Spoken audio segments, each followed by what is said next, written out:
Krelnak sat in the quiet medical station, his clawed hands trembling as he activated the recording device. His scales, once a brilliant green, now bore the pale scars of combat that would never fully heal. But the deepest wounds were not on his body. They were in his mind and his very soul. He needed to tell this story. He needed others to understand what he had learned about the humans. 6 cycles ago, everything had seemed so simple. Krelnax was a decorated officer of the Vorian Empire, a species that had explored the stars for thousands of years. The Vorians were strong, intelligent, and experienced in warfare. When the High Command assigned him to assist a newly contacted species called humans, he had accepted the mission without concern. It was routine peacekeeping work. A primitive species needed help defending one of their colony worlds from the Crethon swarm. The Vorians would protect them, teach them, and add another grateful species to their list of allies. The planet was called New Haven. It was a small agricultural colony with fewer than 10,000 human inhabitants. The Crethon swarm had been moving through that sector of space, consuming everything in their path. These creatures were savage, mindless things that attacked in massive numbers. They were dangerous, yes, but the Vorians had fought them before. With proper tactics and superior weapons, the Crethon could be stopped. Krelnax remembered the day he first met the humans. His transport ship landed in the main settlement, and he stepped out with his squadron of 20 Vorian warriors. They were impressive in their combat armor, each one standing nearly 7 feet tall, carrying weapons that could cut through steel. They expected the humans to be grateful, perhaps even awed by their presence. Instead, they found a group of soldiers who barely looked at them. Captain Jake Morrison was the human commander. He was a tall man by human standards, but still shorter than any Vorian. His face was covered with dark hair on the lower half, which Krelnax found strange. His eyes were a cold blue color that seemed to look right through you. When he shook Krelnax's hand in the human greeting gesture, his grip was surprisingly strong for such a small creature.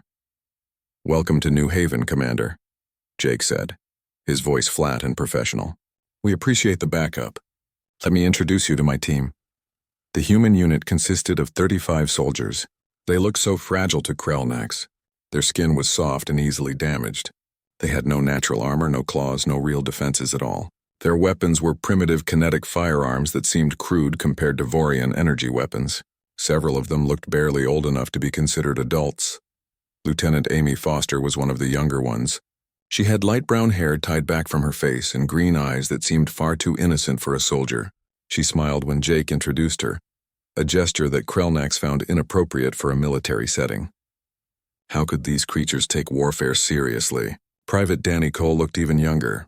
His face was smooth and unmarked by battle scars. He carried his rifle awkwardly as if he was still learning how to use it properly. Krelnax made a note in his personal log that night that he doubted the young human would survive the first real engagement. Sergeant Ryan Blake was different from the others. He was older, with gray in his dark hair and lines around his eyes. He moved with the careful efficiency of an experienced warrior, and when he looked at Krelnax, there was an expression in his eyes that the Vorian could not quite identify. It was not fear or respect. It was something else, something measuring and cold. The medic was a woman named Lisa Grant. She was small even for a human, with red hair and pale skin that seemed like it would tear at the slightest touch. She wore no armor, just a uniform marked with red crosses. Krelnax wondered why they would bring someone so defenseless to a combat zone. Over the next 2 days, Krelnax observed the humans as they prepared their defenses. He was not impressed. They laughed frequently, making jokes about things that did not seem funny at all. They told stories about their lives back on Earth, their home world. They seemed more interested in their personal relationships than in the coming battle. This was not how soldiers should behave. Where was the meditation? Where was the mental preparation? Where was the proper respect for death? They lacked discipline, Krelnax told his second-in-command, a female Vorian named Sethra. They do not understand what is coming. When the Crethon arrive, they will break. We must be prepared to protect them and complete the mission ourselves. Sethra agreed. She had been watching the humans with the same doubt. They are children playing at war, she said. It is almost sad. Their species is too young, too inexperienced. They should not be out here in the frontier colonies. The defensive position was established around the main settlement. The humans insisted on taking the forward positions, which surprised Krelnax. He had expected them to hide behind the superior Vorian warriors. Jake Morrison had been firm about it, though. "This is our colony, Commander. Our people. We take the front line." Krelnax had allowed it, though he positioned his warriors to support the human lines when they inevitably collapsed. He spent the evening before the attack checking his equipment and meditating on the battle to come. This would be his 43rd combat engagement. He was not afraid. Fear was something the Vorians had learned to control through centuries of mental discipline. That night he walked past the human positions. They were not meditating. Instead, they sat around small fires, talking quietly. Some of them were writing letters. Others were checking and rechecking their weapons with an obsessive focus that seemed excessive. Danny Cole was staring at a small photograph, his young face unreadable. Amy Foster was sharpening a combat knife, the blade already sharp enough to cut through bone, but still she worked the stone across it again and again. "Nervous about tomorrow?" Krelnax asked Jake Morrison, who was standing at the edge of the camp looking out into the dark forest beyond. Jake turned to him. In the dim light, his face looked older than it had before. "Always," he said simply. "Anyone who says they're not scared before a fight is either lying or stupid." This confused Krelnax. Fear was a weakness, something to be overcome. "Your people seem very casual about the coming battle," he observed. Jake smiled, but there was no humor in it. "That's just how we deal with it, Commander. We joke around, act normal, try to keep our minds off what's coming. But we're all thinking about it. Every single one of us knows what tomorrow might bring. You should teach them to control their fear," Krelnax suggested. "The Vorian way of mental discipline could help them." "Maybe," Jake said, looking back out at the forest. "But fear isn't always a bad thing. It keeps you sharp, reminds you what you're fighting for. My people have been scared before. We've learned to work with it instead of trying to shut it down." Krelnax did not understand what the human meant. He returned to his own camp, confident that his warriors would handle the bulk of the fighting. The humans would do what they could, and the Vorians would protect them. It was a simple plan for what he expected to be a simple battle. At 3 hours past midnight, the sensors began screaming. Movement in the forest. Massive movement. The Krethon were coming. Krelnax activated the combat channel. "All units prepare for engagement. Humans fall back to secondary positions when the line breaks. We will cover your retreat." There was a pause. Then Jake Morrison's voice came through, calm and cold as ice. "Negative, Commander. We hold the line. No retreat. No surrender. We stand here." "Be reasonable," Krelnax said, frustration entering his voice. "Your people cannot withstand a full Krethon assault." "You must—" "Commander," Jake interrupted. "With respect, you don't know what my people can withstand. You're about to find out. All human units, weapons free. Show these bugs what we're made of." The forest erupted with movement. Thousands of shapes poured out of the darkness, chittering and screaming. The Krethon swarm had arrived, and Krelnax realized with sudden cold certainty that he had made a terrible mistake. He had underestimated the size of the attacking force. There were not hundreds of Krethon. There were thousands, perhaps tens of thousands. This was not going to be a simple battle. This was going to be a slaughter. And in that moment, as the guns began to fire and the screaming started, Krelnax heard something that would haunt him forever. The humans were not crying out in fear. They were not calling for retreat. Instead, they were shouting, roaring, releasing sounds of pure aggression that seemed impossible from such small creatures. The battle had begun, and Krelnax was about to learn what humans truly were. The Krethon hit the defensive line like a living wave of claws and teeth. In all his years of combat, Krelnax had never seen so many of them at once. They poured from the forest in a chittering mass, their 6 legs carrying them forward at terrifying speed. Each creature was the size of a large human, covered in black chitinous armor with mandibles that could snap through bone. They had no strategy, no tactics. They simply charged forward in overwhelming numbers, seeking to drown the defenders in bodies. Krelnax and his Vorian warriors opened fire with their energy weapons. Bright beams of concentrated light cut through the Krethon ranks, each shot perfectly aimed to strike vital areas. The Vorians fought with the precision of centuries of military tradition. They maintained formation, controlled their breathing, and picked their targets with care. It was textbook combat, exactly as they had been trained. The humans fought like nothing Krelnax had ever witnessed. The sound alone was overwhelming. Human weapons were loud, brutal things that spat metal projectiles with explosive force. But it was not just the guns. The humans themselves were screaming, shouting, roaring challenges at the enemy. They were not maintaining formation. They were not picking targets carefully. They were pouring fire into the Crethon mass with wild abandon, changing magazines with practiced speed and immediately resuming fire. "Conserve your ammunition," Krelnak shouted over the command channel. Controlled bursts. "Maintain discipline."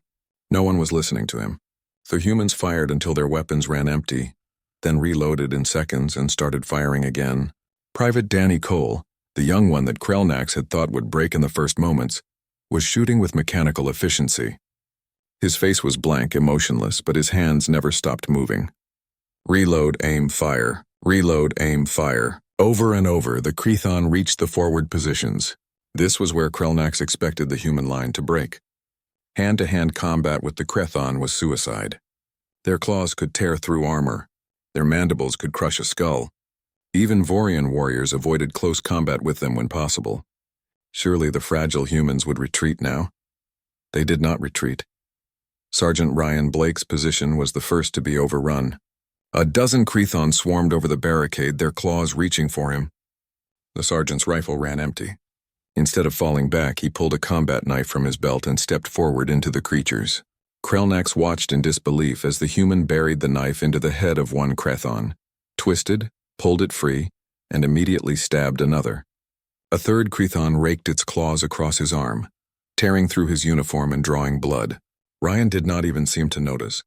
He grabbed the creature by its mandibles and used his own body weight to smash its head against the barricade until it stopped moving. This was not possible. Humans were weak. They were soft. They should not be able to fight like this. But they were fighting like this. All of them. Lieutenant Amy Foster was 30 meters to the left and her position was being overwhelmed. Krelnax counted at least 20 Crethon converging on her location. He opened his mouth to order a Vorian support team to extract her, already writing her off as a casualty in his mind. Before he could speak, the entire section of the defensive line erupted in a massive explosion.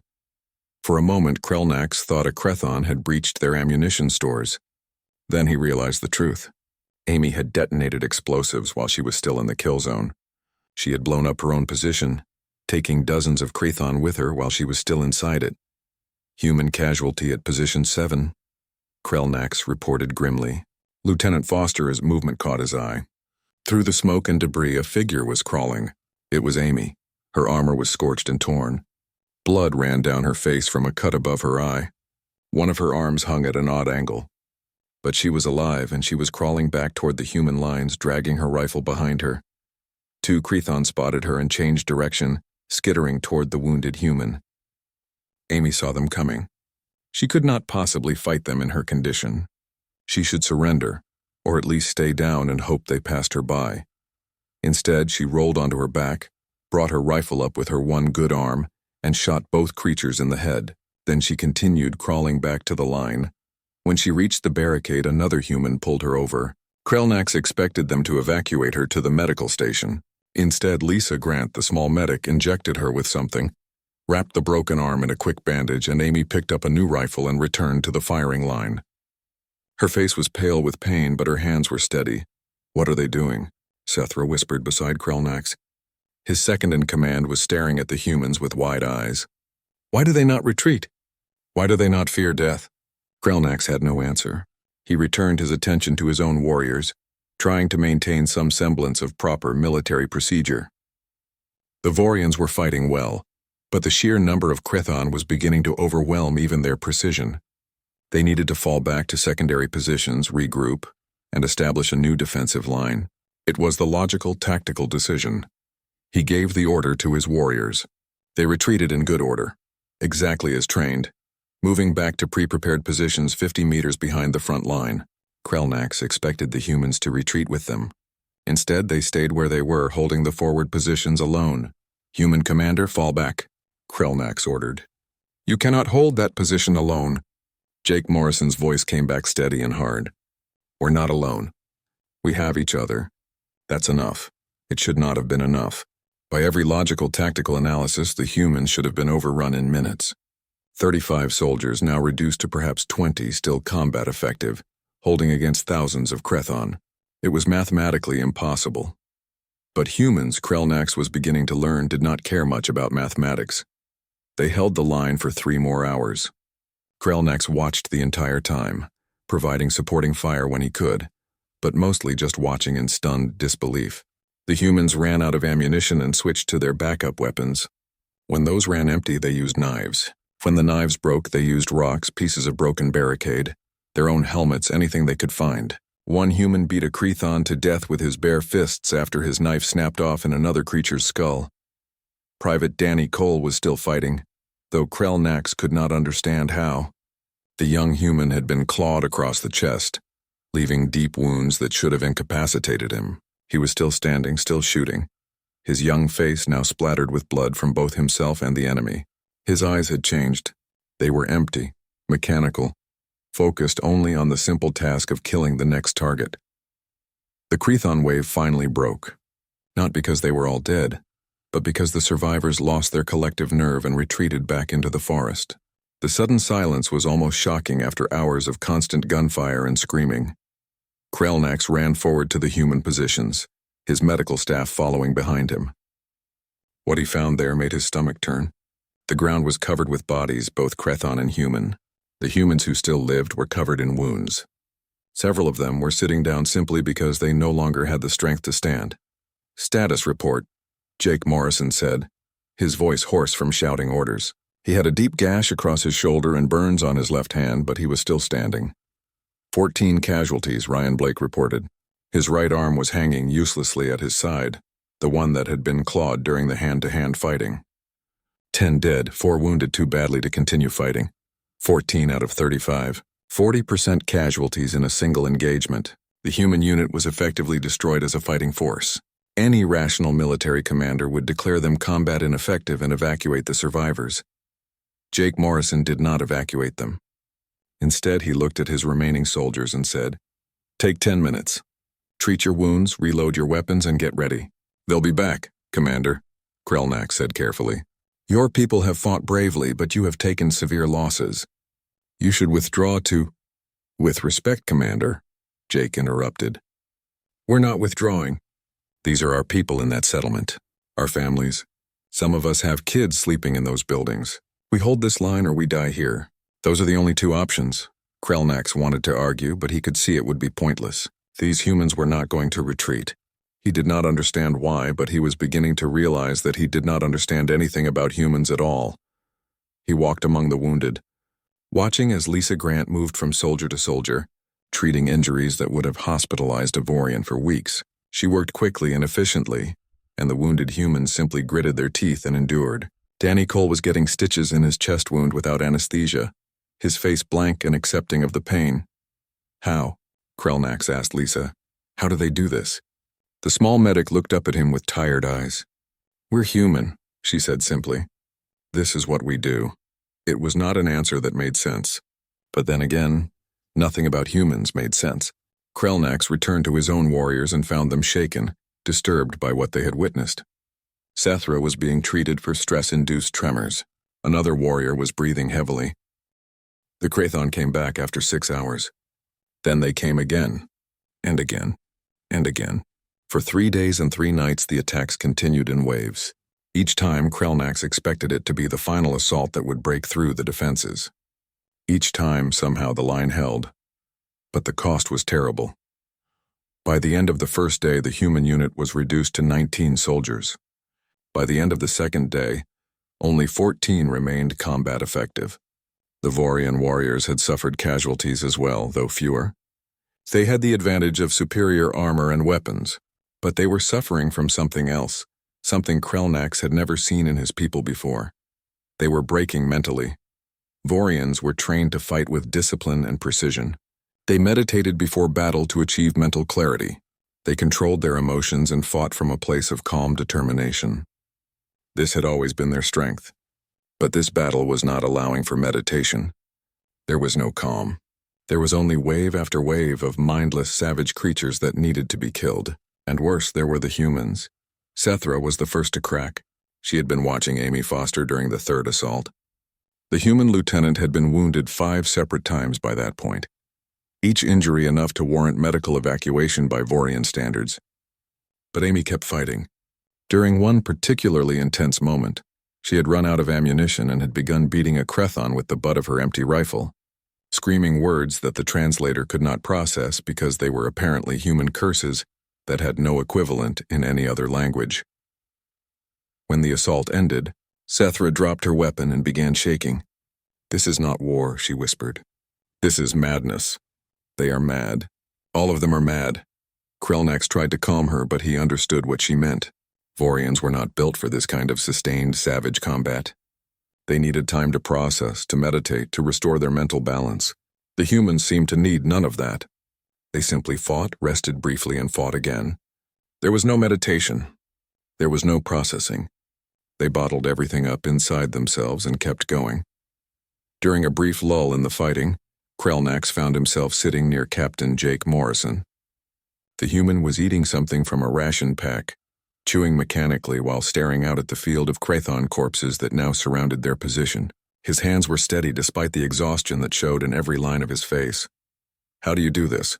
Krelnax asked. He had to know. He had to understand. "How do your people keep fighting?" Any rational species would have broken by now. The Vorians need time to meditate, to process the trauma of combat. But your people just keep going. Why? Jake was quiet for a long moment. Then he said, "You want to know the secret, Commander?" "There is no secret. We're terrified. Every single one of us. We've been scared since the first Crethon showed up. The fear never goes away. We just fight anyway." "But that makes no sense," Krelnax protested. "Fear should make you retreat. Fear should make you seek safety. How can you fight while afraid?" "Because we're human," Jake said simply. "Fear is just another thing we have to carry. Look, Commander, let me tell you about Earth, our homeworld. We're not the strongest species that evolved there. We're not the fastest. We don't have claws or fangs or natural armor. There were things on our planet that hunted us. Big things with teeth and claws. Things that could rip us apart." He paused, taking another bite of his ration. "But we survived. You know how? We refused to quit. We made weapons from stones and sticks. We learned to work together. We learned to be more vicious, more determined, more stubborn than anything else on the planet. And eventually we didn't just survive, we won. We climbed to the top of the food chain not because we were the strongest, but because we absolutely refused to give up and die." Krelnax processed this information.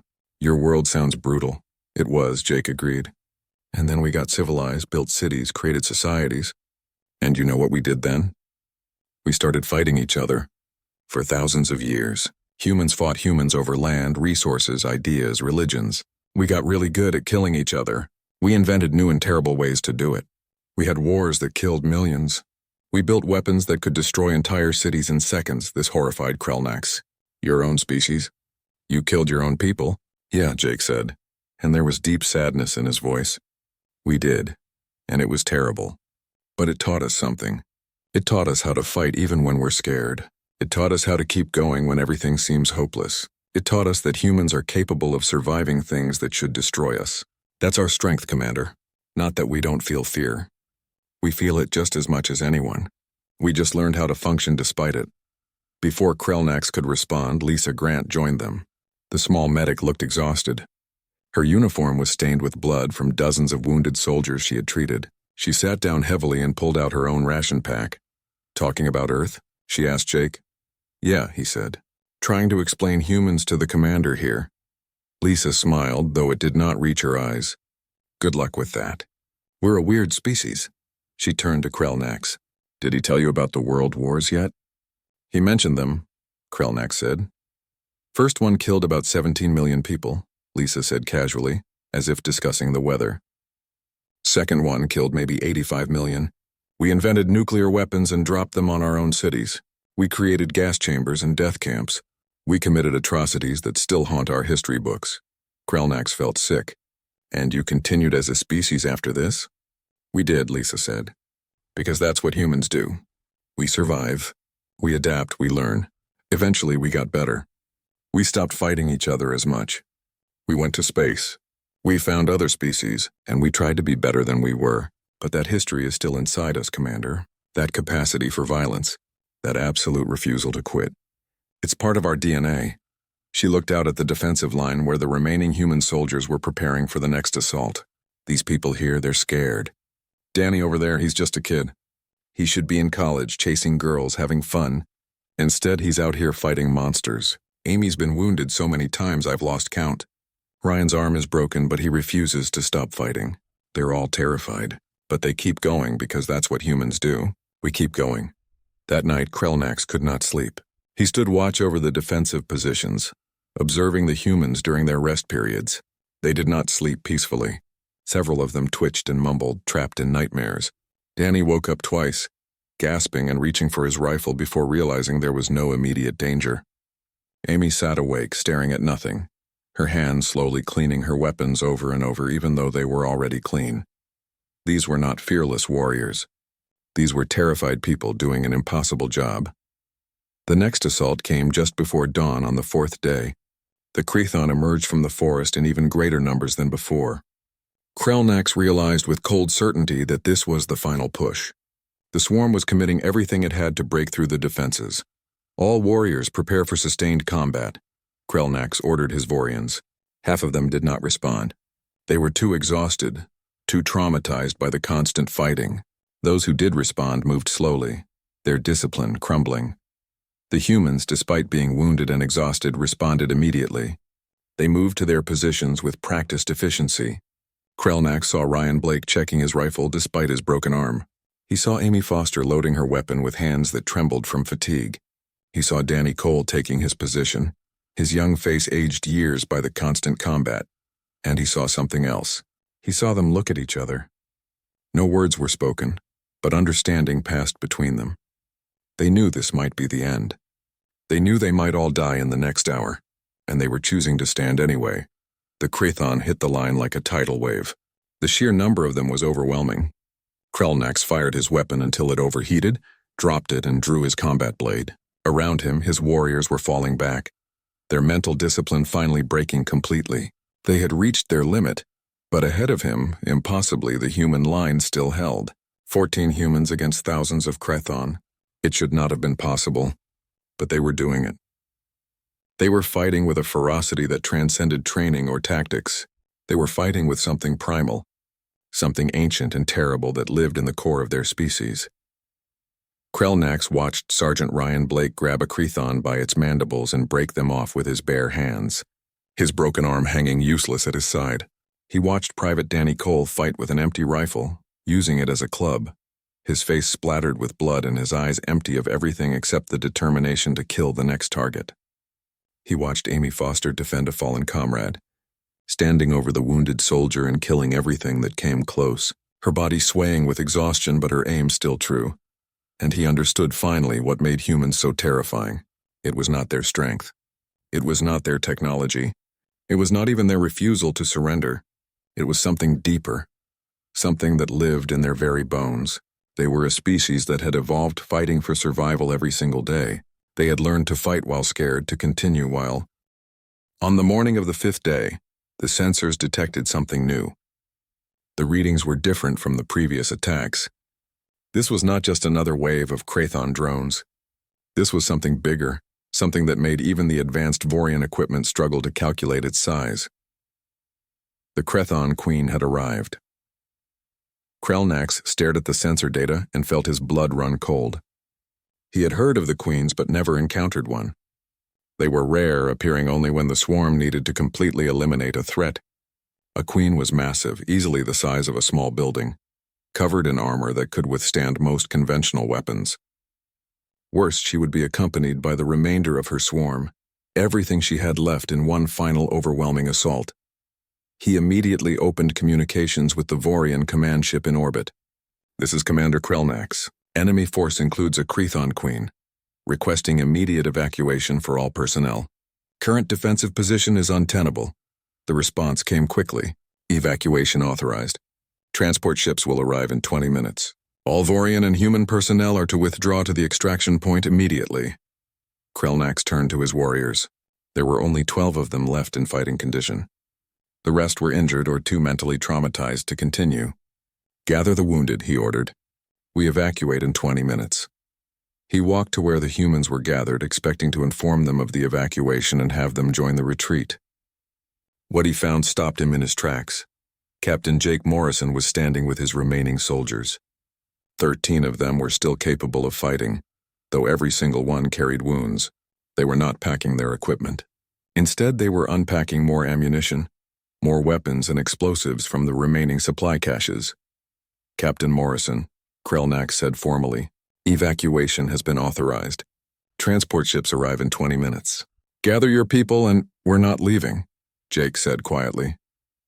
Krelnax blinked, certain he had misunderstood. The Crethon Queen is coming. You cannot fight a queen, no one can. Even with our full force at the beginning, it would have been nearly impossible. With our current numbers, it is suicide. You must evacuate. Can't do that, Commander, Jake said, and his voice was steady.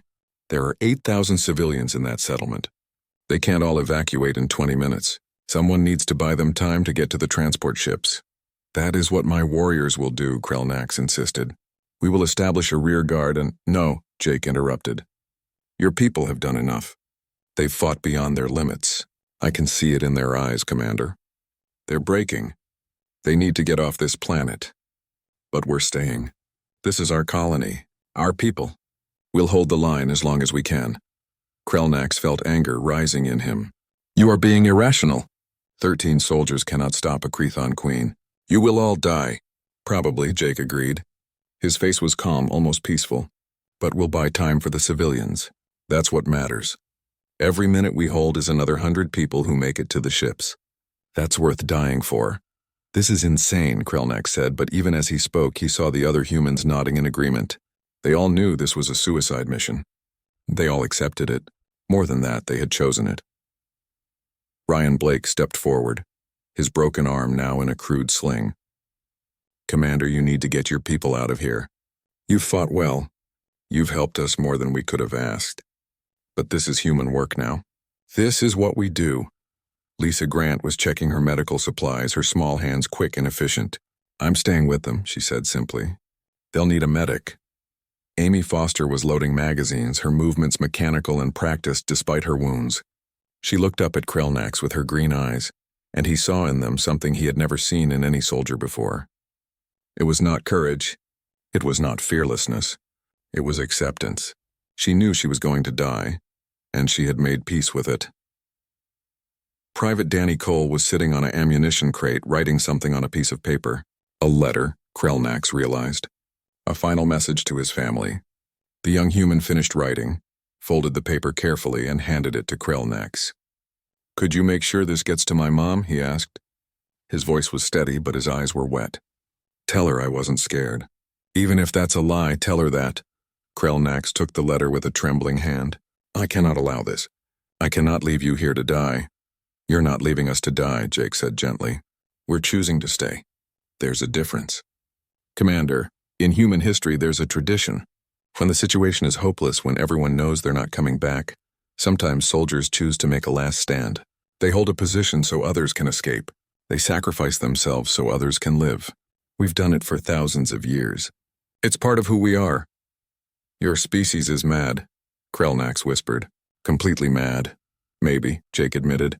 But we're also stubborn. And right now, 8,000 people need us to be stubborn for a few more hours. So that's what we're going to do. Krelnax looked at each of the humans. 13 people, wounded, exhausted, facing certain death. And every single one of them was staying voluntarily. No one had ordered them. No one had forced them. They had simply decided that this was worth dying for. I will stay with you, Krelnax said suddenly. I will not abandon allies to— No, Jake said firmly. You have a duty to your people, Commander. Get them to safety. Tell people what happened here. Tell them about New Haven. Tell them what 13 humans did when they chose to stand. That's more important than dying with us, Krelnax wanted to argue. He wanted to refuse. But he looked at his own warriors and saw the truth. They were broken, traumatized beyond their ability to continue. If he stayed, they would feel obligated to stay as well, and they would shatter completely.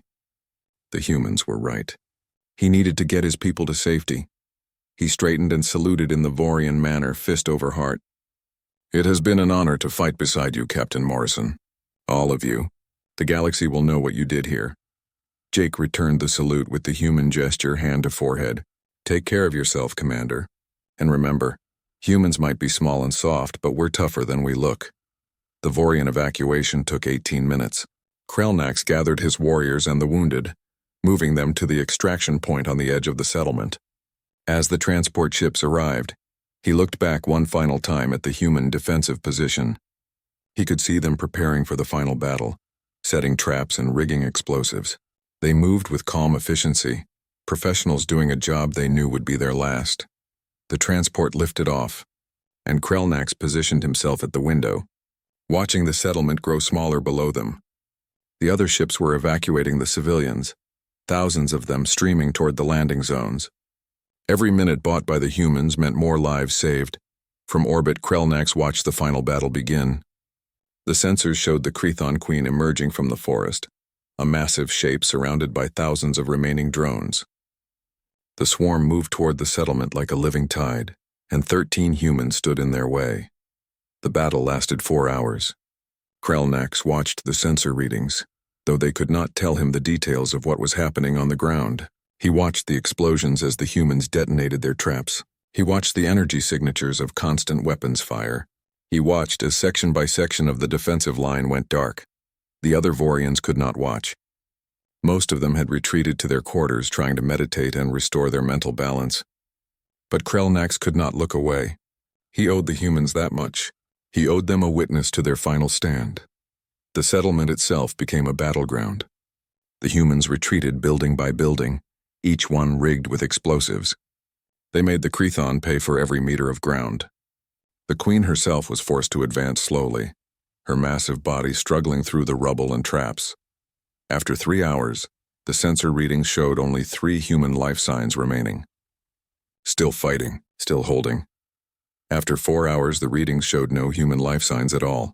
The settlement went silent. Krelnax closed his eyes. 13 humans had held off an entire Crethon swarm and their queen for 4 hours. 4 hours that had allowed every single civilian to evacuate. 8,000 lives saved because 13 people had chosen to die. Commander, one of his warriors said quietly, the last evacuation ship has left the surface. All civilians are safe? Send a strike team back down, Krelnax ordered. Search for survivors. Sir, the sensors show. Send a strike team, Krelnax repeated. We owe them that much. The strike team reported back 2 hours later. The settlement was destroyed, nothing but rubble and bodies. The Crethon Queen was dead. Her massive corpse sprawled across what had once been the main defensive line. Thousands of Crethon drones lay dead around her, and among the rubble they found humans. Most were dead, having fought to their last breath. But incredibly, impossibly, some still lived. Private Danny Cole was found in a supply depot, surrounded by empty ammunition cases and dead Crethon. He had fought until he physically could not continue, then collapsed. He was barely alive, his body covered in wounds, but his heart was still beating. Lieutenant Amy Foster was discovered in a medical bunker where the wounded had been kept. She had dragged herself there after the fighting. 3 weeks had passed since the battle at New Haven. Krelnax stood in the medical station's observation deck, watching the stars outside the viewport. His scales had been treated, his physical wounds healing, but his mind was different now, changed in ways that would never heal back to what it had been before. The human survivors were recovering in the medical ward. Their bodies were healing with a speed that surprised the Vorian doctors. Humans, it turned out, were remarkably resilient physically as well as mentally. Amy Foster was already walking despite injuries that should have kept her bedridden for months. Danny Cole could use his arms again, though the scars would never fade. The others were similarly recovering, their bodies slowly knitting back together. But Krelnax wanted to understand them. He needed to understand. So he visited them often, talking to them, asking questions, trying to comprehend what made them different from every other species in the galaxy. He found Captain Jake Morrison in the recovery room, sitting up in his bed and reading something on a data pad. The human looked up as Krelnax entered and smiled. It was a tired smile, but genuine. Commander, Jake said, come to check on the crazy humans again. I come to learn, Krelnax replied. He sat down in the chair beside the bed, a gesture he had learned from humans. They seemed to prefer sitting during conversations rather than standing formally. Captain Morrison, I have a question that troubles me. Your people knew you were going to die. You knew the odds were impossible. Yet you stayed anyway. And what troubles me most is that you were all terrified. I could see it in your eyes. So how could you fight while afraid? Jake set down his data pad and considered the question for a moment. That's the secret about humans, Commander. We're always afraid. Every single one of us, every single day. We're afraid of dying, of failing, of losing the people we love. Fear is just part of being human. We wake up with it, go to sleep with it.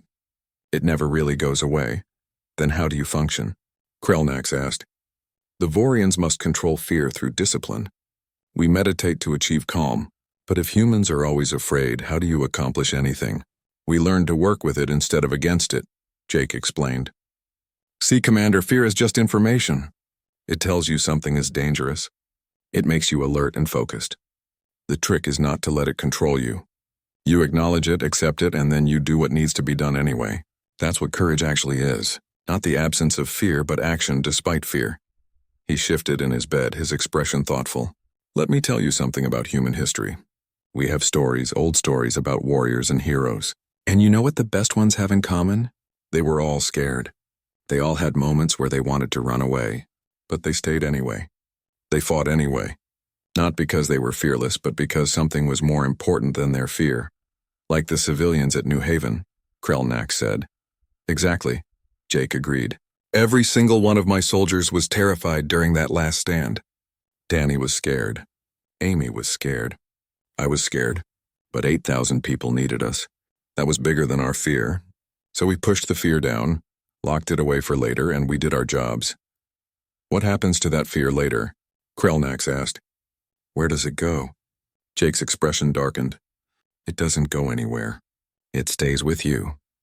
It becomes nightmares, anxiety, all sorts of problems. We call it trauma. Every soldier who survives combat carries it. Some handle it better than others, but it never really leaves you.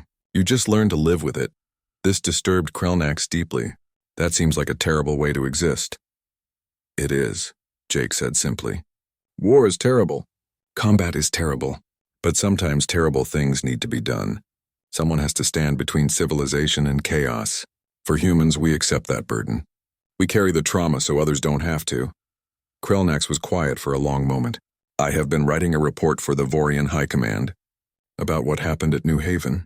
About what I learned of humans. I am recommending immediate alliance with your species. But not for the reasons you might think. Oh? Jake raised an eyebrow. Why then? Because I am afraid of you, Krelnax admitted. All of you.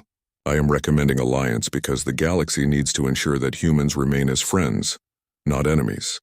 A species that fights the way you do, that refuses to surrender even in the face of certain death, that can function while terrified. Such a species would be unstoppable as an enemy. Jake smiled, but there was sadness in it. Commander, humans don't want to be unstoppable. We don't want to be feared. We've spent the last few centuries trying to be better than we were, trying to move past the violence in our history. We explore space hoping to find friends, not to conquer. But you could, Krelnax pressed, if you wanted to. I have seen what 13 humans can accomplish. Imagine thousands, millions, your entire species mobilized for war. It would be terrifying. It would be, Jake agreed quietly. And that's exactly why we try so hard not to be that way. We know what we're capable of, Commander. We know the darkness that lives inside us. That's why we work so hard to be civilized, to be kind, to be better than our instincts. We've seen what happens when humans give in to violence. We've fought wars that killed millions of our own people. We never want to do that again. Before Krelnax could respond, Amy Foster entered the room. She was walking with only a slight limp now, though her left arm was still in a support brace. Captain, the doctors are asking about your discharge date. They think you'll be ready to leave in a few days. Thanks, Lieutenant, Jake said. Then he looked at Krelnax. Commander, Amy here is one of the toughest soldiers I've ever served with. She fought through injuries that should have killed her. But do you know what she wants to do when we get back to Earth? Krelnax shook his head. She wants to teach kindergarten, Jake said. 5-year-old human children. She wants to help them learn to read and write and be kind to each other. Amy smiled, a bit embarrassed. I like kids. They're honest and full of hope. After seeing so much darkness, I want to be around that kind of light. Krelnax looked at this small human female who had detonated explosives while still inside the blast zone, who had fought with a broken arm, who had survived impossible odds. and she wanted to teach children. The contradiction was almost impossible to process. That is the other reason I recommend alliance, Krelnak said slowly. Because humans are not just warriors. You are also teachers and farmers and artists and parents. You contain multitudes. You can be the most gentle or the most savage depending on what the situation requires. That kind of adaptability is remarkable. Over the following days, Krelnak spoke with the other survivors. Each conversation added another piece to his understanding of humans. Ryan Blake, the sergeant with the broken arm who had fought with ferocious intensity, turned out to be a father of 3 daughters. He showed Krelnak's pictures of them, his voice soft and full of love as he described each child's personality. Lisa Grant, the tiny medic who had stayed behind to treat the wounded during the final battle, spoke about her plans to open a free clinic on Earth to help people who could not afford medical care. I didn't become a doctor to make money, she said. I did it to help people. All people. Private Danny Cole, the youngest of them all, was planning to go back to college to study environmental science. I want to help clean up Earth, he explained. We kind of messed up our planet before we learned better. I want to help fix it.